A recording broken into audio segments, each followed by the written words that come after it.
And I've come to know the wish list of my father. I've come to know the shipwrecks where he wished. I've come to wish aloud among the overdressed crowd. Come to witness now the sinking of the ship, throwing pennies from the sea top next to it. And I've come to roam the forest past the village with a dozen lazy horses in my cart. I've come here to get high, to do more than just get by. I've come to test the timber of my heart. Well, I've come to test the timber of my heart. And I have come to be untroubled in my seeking. Hello. I have come to see that nothing is for naught. I've come to reach out blind, to reach forward and behind. For the more I seek, the more I'm sought. Yeah, the more I seek, the more I'm sought.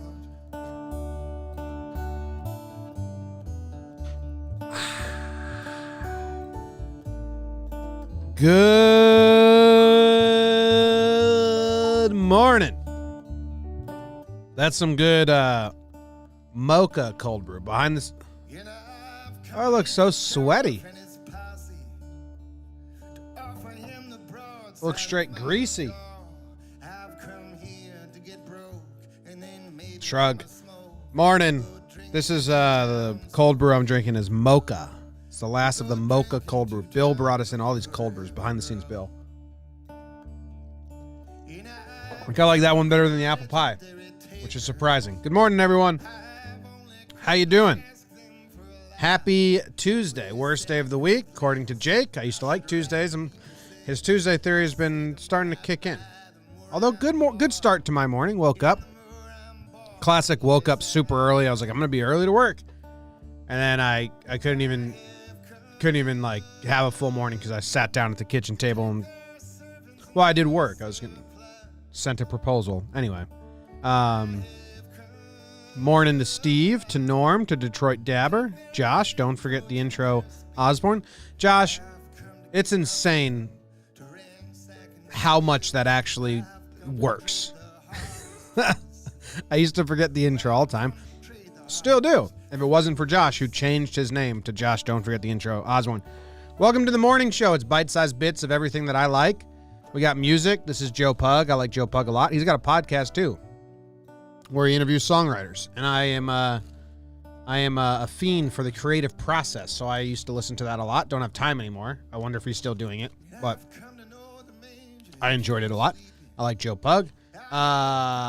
It's about American towns and sometimes foreign towns and their history and how they sprung up and what they're all about.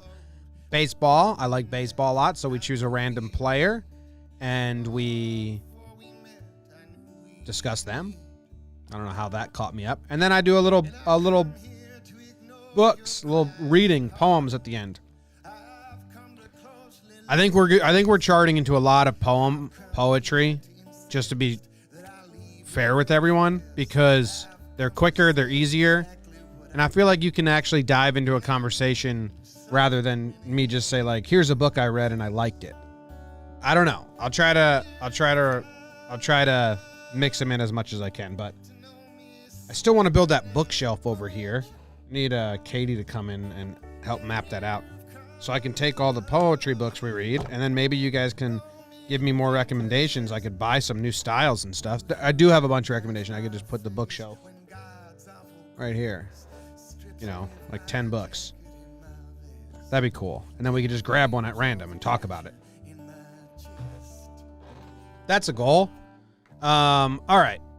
I got some questions in the chat, so we'll do some housekeeping first. We got Scott T is saying COB. I didn't know what that meant. COB. The chat told me, oh, it equals call of booty. Can't be it. The YouTube chat has been typing COB a lot. I asked them if I'm allowed to know what it is. They said no. It's my dad and my sister's initials, so when I see COB, I just think of them. So hard to get me to pivot my brain away from that anyway. 31 years of COB, meaning Christopher O'Brien or Courtney O'Brien. Morning, Jim. How's it going? Enrique, good morning. Thank you for joining as always. Eric Higginbotham, thank you. Todd Father, Rick. We got an Eric. It's A-R-I-C-K. I'm not sure how you pronounce it. I did this yesterday. And Jose. Jose says Houston might get a bad hurricane. Well, so they may win the World Series again. Good connection there. It's kind of like when Kentucky wins the basketball national championship, the Yankees won the World Series up until the last one. But, yeah, thoughts to Houston and Texas in that area and Louisiana. Hope they're okay. Be safe. People were asking, why is there no laughs from the past today? It's a great question. We are behind on laughs from the past. We're behind on the watch-ins. We're just behind. And, we're going to try and finish out this season of Heist on Laughs from the Past and get some mini episodes. But producer Luke, who's a producer of Laughs, he went back to college. So we haven't had that daily person in the office, like film this, and we've been busy. I do think that Laughs from the Past and the Watching series may take a hiatus until November. And then, we have to discuss our October plans. But I think everything's besides baseball-related content. Like, I don't know how I'm going to do morning in October because we're going to be up for every playoff game, and the West Coast start at like 10 or 8. So it might be pre-scheduled shows. I haven't figured that out yet, but we can't kill ourselves in October, and baseball is the main thing. And the main thing is to keep the main thing the main thing. Business Quotes 101. Boom. All right. No JJR. Oh, there's JJR today. I just messed up the graphic. My bad. Every morning I come in and I usually ask BBD and we discuss, hey, what shows are coming out as he does the Wake and Jake graphic and I do this graphic. And then I didn't ask him today. So it's my bad. Just my bad in general. Anyway, morning show. You guys ready? We got a fun town today. We got the town. Anything else I need to do? We do have Wake and Jake coming up. Talking Giants is going strong. Talking Yanks voicemail episode. And voicemail episode is me being very scared. Very weary of the Yankees' playoff chances with the pitching currently. Trade? It's trade week, so we're kind of on call. So that's cool.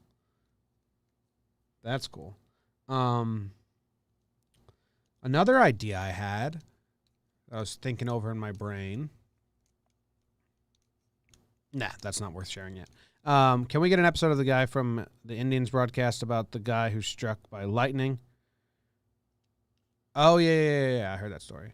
I also need to do that play yesterday with, what's his face?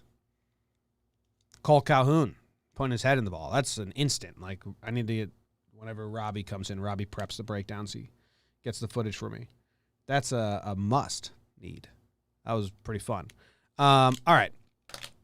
The town today is the town of Cranberry Isles, Maine. Oh, I put MN, which is Minnesota, but it's ME for Maine. My bad. Graphic is having a rough day. Get off the graphics ass. This episode works better for the people just listening on the podcast. They can't see the words. They have no idea all the mistakes that have been made. Crack my back a little. Joe Pug. Cranberry Isles, Maine. Cranberry Isles, Maine. Cool place. You guys ready for this? Watch this. We're in Maine, right? Nova Scotia over there. Bay of Fundy in between. We're going to zoom in. The coast of Maine. And the town of Cranberry Isles is 5 islands. These 4 that you can see here. Little Cranberry Island, Great Cranberry Island, Baker Island, Sutton Island, and up here, this little dude, that's Bear Island, and that's the town, Bear Island. So I found some footage that I'm super excited to watch that we have to skim through, so I'm going to breeze through the things I found out of this this island town, like the quick history. All right, here's what I found out. The town of Cranberry Isles includes 5 islands. I already did that. Only the first 2 islands have post offices or year-round populations. So Little Cranberry Island and Great Cranberry Island are the only ones that people live on year-round. They were originally settled in the late 1700s. They were named for the wild cranberries that grew there. How about that? Baker Island is the most remote of the Cranberry Islands. It was settled 2 centuries ago by one family, the Gillies. They had 12 children. They raised cows, chickens, sheep on the 123-acre island. That sounds like a TV show, like the Dufresnes, but the Gillies and their island. Just Partridge family on one island in Maine, surviving. Write it. I'll watch it. I like historical dramas. Don't make it too sappy, though. Make it good. Maybe make it about, 4-episode series about the Gillies. Each takes place in a different season and the different elements and their different way of living. Okay, I've written it. In 1828, a 26-foot lighthouse was built on Baker Island. And in 1855, the original lighthouse was replaced with the current 43-foot tall tower. Bear Island, that tiny island, was had a lighthouse on it, but it was decommissioned. It fell into disrepair. I found this interesting. They wanted to Acadia National Park acquired the island, and they wanted to refurbish the lighthouse and relight it and keep it nice. So to help pay for the upkeep of the lighthouse, the Park Service leases Bear Island to a private individual who keeps a house on the far of the island. So one rich motherfucker was like, "Oh, I can keep that lighthouse up. I can keep it good. You just got to let me live on this island as my own private island." What a deal. I mean, that's a huge deal. There was this guy when I lived in Southbury, Connecticut. There was this house on my road that was from the 1700s, so they could not tear it down. So this guy lived in it for free to keep it maintained. That's a shitty deal because he had to live in a shitty house from the 1700s that probably wasn't equipped for Connecticut. This deal is awesome. Just be rich. Yeah, lighthouse, that's good. Now we get to live on the private island. Before I go into the cool footage I found, I wonder if there's Bear Island, Cranberry Isle. I wonder if we can see that house, if it's nice or not.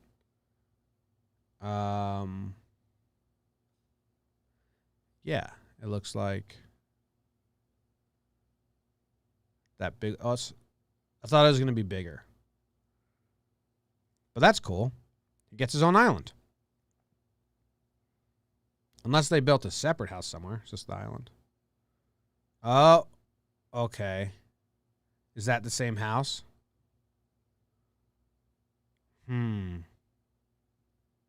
Was that house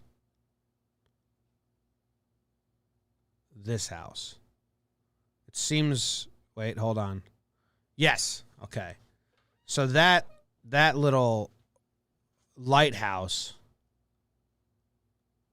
that we're seeing the Maine pictures is just this front area, and then that's his house. So he has his own island.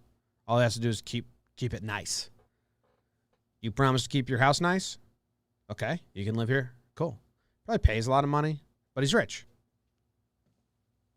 It's a pretty cool place to live. Anyway, all right, check this out. I found this footage from the 1920s and 30s in Cranberry Isle of this. It's home footage, so it's not like professionally shot, of this family just vacationing. Islesford Historical Museum, 1 subscriber, 152 views. Islesford is the official name of Little Cranberry Island. But check this out. This is awesome. I mean, life vest, that's a scene that you could see today if it's in color. Like this scene, okay, that guy's hat is cool. Her hat's a little, but like those little boys, hey, learn how to pause the video where you want to pause the video, Jimmy. Why don't you just step up your pause game? Those life vests, could wear those today. Those little boys could be from today. This is 100 years ago, guys. And I was very interested in the American flag to see if it's a different version. Oh, so that dude, that was his job. He rowed people to the island, and now they're all going to party. He just, that's his job. Okay. All right. Is that guy naked? I think we just saw a naked guy in the 1920s. Obviously, we will put this in the slowest of motion and check out his naked dick as he puts on his 1920s bathing suit. Okay, here's the little driver dude. I think I went back way too far. Okay. All right. So, this paused image is wild. So this dude is hiding behind a rock to switch into his swim gear. And the person filming the home video creeped up on him to shoot footage of him naked. That's what's going on in this home video. And pulling up the shorts. Okay. Probably laughing. Just looks like a huge bush and you can't see anything behind it. And now he looks up and he's like, oh, you got me. You got me. And it's one of those like full bathing suits. Weird scene. Okay. Obviously we had to pause that. So now what's happening here? This dude's got a stick. Are they making s'mores? I think they just made some sort of dessert. Oh, now we got a birthday cake. And these two just chilling, eating cake. This is kind of cool. Smoking, staring deeply at each other. Whoa, okay. Now there's tons of sailboats. Must be a festival. This is long. I don't think I can do this for the whole duration of the video, but I want to. So, isn't it crazy that life just goes on, man? Isn't it crazy that these people were saying, you know, I can't believe we lived in such an advanced time. What a great time to live. And then they die, and as far as they know, they lived in the most advanced time. They had video cameras. The generation before them didn't. Right now, we're sitting here saying, wow, look at all the crazy time we live in. We have the internet. We have all this technology. We have cars that can park themselves. 100 years from now, they'll be like, those guys thought they were living in advanced times. It just never ends. There's an endless cycle. It's crazy. It's scary. It scares me. Like, what is it? You know what I mean? Ooh, water skiing. It looks like water tobogganing. We got a guy with a bucket hat on. It looks like a snow. It looks like a classic snow sled, like one of those wooden toboggans. Oh, that is a man. Sorry for the people in the podcast audio only. This has to be brutal. I hope you're not driving in your car with someone else and you're like, hey, yeah, I listened to this dude's morning show. It's pretty cool. It's random facts. You just always learn something weird every day. And then it cuts to this episode and it's like, okay, well, this sucks because he's just narrating video we can't see. Now it's a whole family eating dinner. There's a cool bridge. I could watch this video forever. I think I'm not. Are they cooking now? They're cooking on the rocks of the ocean. Oh my God, he's like breaking wood. He's got a boiling pot of water over the rocks, over the ocean. Now they're cooking food. They're putting the lobsters in the boiling pot. Damn. 100 years ago. Oh, I think we got a big kiss here. Okay, big kiss, and then we'll go. Now it's just showing a boat, more people arriving to Cranberry Isles, and that dude who rows everyone everywhere. I mean, he's old. 1920. That guy was probably born in 1850. Okay. Two women kissing. Not as romantic as we all thought it was going to be. Catching some fish. Look at that. Proud fish catcher. This dude's carving it open, and they're going to eat it. Okay, now it's the same thing again. Okay, great. It relayed. Otherwise, I would have been here forever. Old footage is so fascinating to me. Sorry about that, but that Cranberry Isles took us pretty deep into that rabbit hole. I'm not gonna go down the rabbit hole with you. All right. I think I could have stayed on that for a long time. Got to move. Maybe I'll just watch it in my personal time. The baseball player of the day is Ron Piche. And look at the face they chose for his baseball card. When he saw that, probably was like, you got to be shitting me. That's the smile you put on the baseball card for me to be etched into eternity? Eternity? That's the picture? Come on. Rude. Ron Piche. There's not much about him. Baseball Reference doesn't even have a bio page on him, which is always rude. His name was Ronald Jacques Piche. Producer Luke. So on to you, dude. So on to producer Luke. He did random name generator, and he definitely came up with the name Jack or some version of Jack, because this dude's middle name is Ronald Jacques Piche. And who did we do yesterday? So, well, here's the sheet of everything we've done. That we'll go to August. Don't look. Spoil what's coming up. Uh-oh. Don't peek. Oh, no. Oh, fuck. I don't care. We did Jim Palmer. Wait. Oh, Jackie Hernandez. Okay. And then he had Jack Calvo on here. You had Jack Calvo on here, but we already did Jack Calvo, so I had to switch it. So we got 3 Jacks in a row. I'm on to you, producer Luke. I know what happened there. We already did Jack Calvo, so I skipped it. So anyway, Ron Piche, Canadian, buried at Alfred Dallaire Funeral Home Mausoleum in Laval, Quebec. Born in Montreal. Whoa, he died in 2011. Okay. Buried at the funeral home. That seems odd.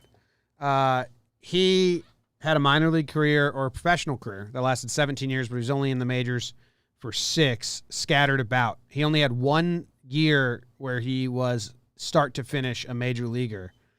I believe it was 1963. Morning. Jake, this dude only made 11 starts. Okay? He only made 11 starts in his whole career, and he has 3 complete games. It's not bad. Pretty good ratio. Minus 2.6 WAR, huh? Yeah, is the one. Not an analytics guy. No. One of the best. So his best game, though, his Wikipedia just says his best game, and that's 1962. Wow, a little massage from Jake. 1962, complete game, 6-hitter, 3 earned runs. That's his best game. Got the win. Got the win. Game 1 of a doubleheader. And, I mean, isn't this a better game? 9 innings pitched, 4 hits, 2 runs, 0 earned runs? Yeah. This seems like a better game. That's a better game for sure. Why did Wikipedia said one of his best major leagues occurred on May 30th, 1962? Maybe because he faced the Reds? He also got his first hit, man. Oh, he got a hit in the game. That makes sense. Well, the April 25th game is better, so we're going to look at oh, my God, look at that Braves logo. No. Yikes. That's Not good. That's a blight on history. I All right. Going full Tony Clifton today. Yeah? Mustache Jimmy. Think BBD can handle that? Jake said, should I let them know? Jake says he's going full Tony Clifton on Wake and Jake. He's thinking about it. I don't think I can do it for the whole duration. I believe in you. Do a different impression every day on Wake and Jake. Okay. Philadelphia Phillies versus Milwaukee Braves. This was our dude Ron Piche's best game. It took place at County Stadium. It started at it was 2 hours and 26 minutes long. Night game on grass. Let's do a nickname check. We're in the 60s here, so don't expect a lot of good nicknames. We got Tony, Johnny, Tony, Wes, Clay, Don, Ray, Ruben, Chris, Paul, Billy, Ed, Billy, Don. So 2 Billies, 2 Dons, and 2 Tonys.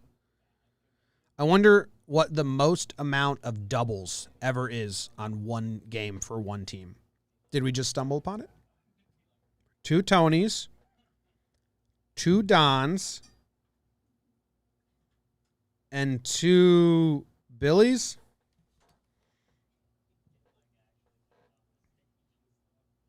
That might be it. For the Braves, Tommy, Mac, Hank, Eddie, Joe, Howie, Dennis, Roy. Joe Torre caught this game for him. Hell yeah. Bigelow T, shout out. All right, so 9 innings pitched, 4 hits. Let's see how you did here, Piche. Oh, he got into trouble in the first, guys. Fly ball, ground out, single. And then center fielder Hank Aaron sabotaged him with an error. Come on, Hank, dude. Guy's getting a start early in the year, trying to make a go of it, and you sabotage him in the first inning. Single to center field after that, which allows the unearned run. So he's in it, you know? 1, 2, 3. He faced 6 batters in the first inning, gave up a run. 1, 2, 3, second. Okay. The third, he puts himself in trouble, walk, then gets the double play ball, then hit by pitch. Then that dude steals second, then he gets the ground out. Okay. All right. Then he goes ground out, pop fly, 1, 2, 3. Then a leadoff double in the 5th. Wow, he's really making himself work out of this. They pinch hit in the 5th inning for the pitcher, I guess, with the leadoff double. Ground out, strikeout, ground out, so he gets out of that. Then 1, 2, 3, ground out, ground out, ground out. Nice. Then ground out, pop fly. Okay, so now he's rolling. We're in the 7th inning. Got 1, 2, 3. 8th inning, 1, 2, 3. 9th inning, he got a guy on base, but double play. Good job, Ron Piche. The other note about Ron Piche was after retiring from the mound, he served in the Montreal Expos organization as a minor league coach and was the Expos bullpen coach from 1976 under managers Carr Kuehl and Charlie Fox. Baseball, man, just never stops. Like, names don't linger, man. You know what I'm saying? The amount of names that, like, linger, so few, it's crazy. I was talking to Jake on the voicemail episode about Cano and how I'd probably tell my kids, like, he wasn't the best second baseman I ever saw, but he was the smoothest I've ever seen. Like a classic old man line to my kids. I'm like, are they even going to be asking about Robinson Cano? Probably not. Like, he's probably not going to be on my kids' radar. Just keeps going, man. Just keeps going. Everyone lives in their own time. And then everyone lives in their own time. Your time's different than someone else's. It's crazy. Sometimes they sync up. It's nuts. What else do I want to do? Do you want to see his stats versus Hall of Famers? How late am I? I'm late. Okay, we'll go to... I should start getting here earlier. Because I'm always running late at the end. I don't know if I'll be able to do that. I want to see versus Hall of Famer. I don't know if you guys care about the Hall of Famer stuff or the nickname check stuff.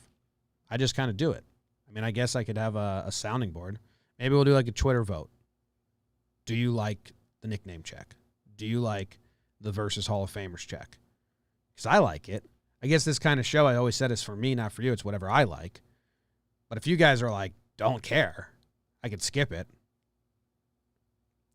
Willie McCovey crushed Ron Piche. 4 for 7 with a walk and a home run.